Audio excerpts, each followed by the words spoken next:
बिहार के आरा में लगातार शादी समारोह में हर्ष फायरिंग जानलेवा साबित हो रही है। बावजूद हर्ष फायरिंग और बारबालाओं का नाच प्रोग्राम रुकने का नाम नहीं ले रहा है। एक बार फिर शादी समारोह में नाच प्रोग्राम के दौरान उपजे विवाद में एक युवक की गोली मारकर हत्या कर दी गई। घटना संदेश थाना क्षेत्र के चैताटोला गांव में देर रात की है। मृतक का इसी गांव के बिंदेश्वरी यादव का 27 वर्षीय पुत्र दिनेश कुमार है। मृतक के भाई रंजीत यादव ने बताया कि गांव के ही बिंदा यादव की बेटी की शादी थी। बारात बघोई नारायणपुर से आया था। खूब धूमधाम से शादी भी हो रही थी। इसी बीच जनमासा में पास के गांव रामपुर के 4-5 लड़के आकर नाच देखने लगे और नर्तकियों को परेशान करने लगे, जिसके बाद माहौल बिगड़ने लगा तो गांव के लोगों एकत्रित होकर उनका विरोध किया और वापस जाने को कहा, लेकिन वो लोग गांव के लोगों से उलझ गए और ताबड़तोड़ गोली चलाने लगे, जिसमें मेरे भाई दिनेश कुमार को गोली लग गई। हालांकि ग्रामीणों ने गोली चलाने वालों में से एक को पकड़ लिया, जिसके बाद पुलिस के हवाले भी कर दिया। सैकड़ों की भीड़ में गोली मारने वाले लड़के पास के गांव रामपुर के थे, जो कि पहले भी आपराधिक घटना को अंजाम दे चुके हैं। मृतक के परिजनों ने इनका नाम मुनि भुलावन दीपक बताया। इसमें से एक को मौके पर ग्रामीणों ने पकड़ लिया, बाद में पुलिस के हवाले कर दिया। ये सभी असामाजिक लड़के आए दिन आसपास में होने वाले नाच प्रोग्राम में पहुंच जाते हैं और अवैध हथियार से फायरिंग कर बल प्रदर्शन करते हैं, यह कहना था ग्रामीणों का। वहीं समियाना में दिनेश यादव नाच प्रोग्राम देखने के लिए बैठा था, तभी विवाद में गोली चलने लगी और बेकसूर दिनेश यादव के सीने में गोली लग गई। मौके पर मौजूद ग्रामीणों और परिजनों के द्वारा जख्मी हालत में उसे सदर अस्पताल लाया गया, लेकिन यहां डॉक्टर ने उसे मृत घोषित कर दिया। घटना के बाद गांव से लेकर सदर अस्पताल तक चीख पुकार मच गई। मृतक के 3 छोटी बेटियां और एक बेटा से पिता का साया छिन गया। गाँव में ही हमारा पड़ोसी का शादी था। क्या नाम है? बिंदा यादव का लड़की का शादी था। हम लोग गए थे, निमंत्रण में आया था, हम खाने गए थे। उधर बैठ के नाच मेरा भाई देख रहा था, उधर फायरिंग किया, मेरे भाई को मार दिया है।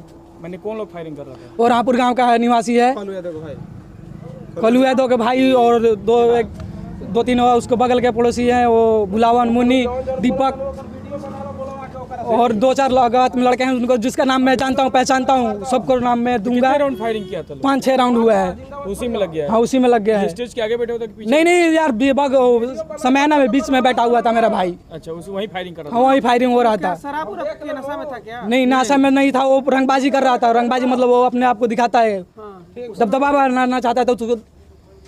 क्या नाम? स्पॉट डेथ हो गया इनका। अब वहाँ से तो हमारे नहीं, स्पॉट डेथ नहीं हुआ है, रास्ते में हो गया है। क्या नाम है तुम्हारा? रंजीत कुमार यादव भाई हो जी।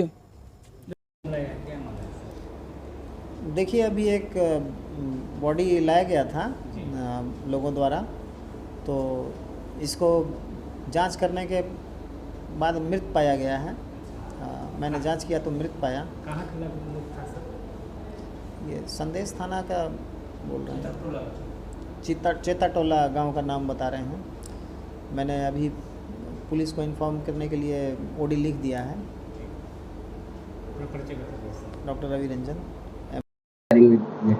हाँ, संदेश थाना अंतर्गत जो है एक गांव रामपुर के बगल में है, और हाँ चैताटोला। तो चैताटोला में जो है कल रात में एक बारात आई थी, और बारात के क्रम में वहाँ पे बगल रामपुर के कुछ लड़के थे, 4-5 लड़के वहाँ पर अपना बारात में गए थे। उन लोगों में पहले आपस में मारपीटा हुआ।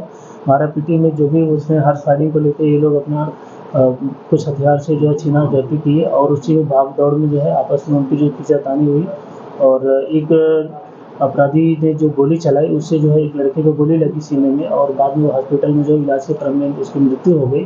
तो तत्काल जो गाँव वालों ने उनकी घेराबंदी की और थाना को भी सूचना मिली। तो थाना जब वो पहुँचा तो उस 4-5 लड़कों में जो 3-4 लड़के फरार हो गए थे। एक लड़के को पकड़ लिया गया था, और फिर बाद में उसमें गांव वालों के बीच में काफ़ी और पुलिस के बीच में जद्दोजहद हुई, क्योंकि गांव वाले ये जिद किए हुए थे कि उनको वहीं पर हम लोग जिंदा मार देंगे। लेकिन पुलिस ने फिर हमने तत्काल 3-4 थाना को वहाँ पर भेजा, और वहाँ पर काफ़ी मतलब गाँव वालों से काफ़ी धक्का मुक्की भी हुई। काफ़ी मेहनत के बाद फिर घर में उसको पहले हम लोग सुरक्षित रखे, उसके बाद वहाँ से निकाले। तो इस तरीके से जो है कल वहाँ पर एक बड़ी घटना भी हो सकती थी, क्योंकि हो सकता था ग्रामीण जो उसको पकड़े थे उसको मार भी डालते। तो हमारे पुलिस वालों को भी थोड़ी बहुत चोट आई उसके क्रम में जो है, और हालांकि उनकी मृत्यु हो गई जिसको गोली लगी थी, और एक अपराधी जो गिरफ्तार हो गया है।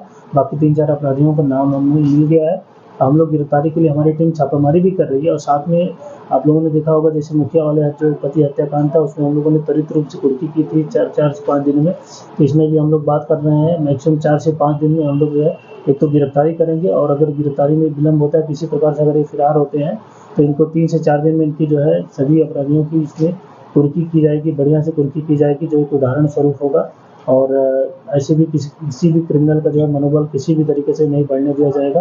तो पुलिस अपना काम कर रही है, तत्काल आगे कार्रवाई हम लोग करेंगे, जो भी इसमें किसी संगत होगा और कुर्की या अन्य प्रकार से हम लोग जो है तत्पर हैं। सर आपने सुना होगा गुरुकुल, लेकिन अब देखने को कहाँ मिलता है। परंतु आज भी कहीं कहीं ऐसा विद्यालय है जहाँ पर गुरुकुल की परंपरा देखने को मिलती है, जहाँ पर संस्कार और अनुशासन कूट-कूट कर भरे हुए हैं।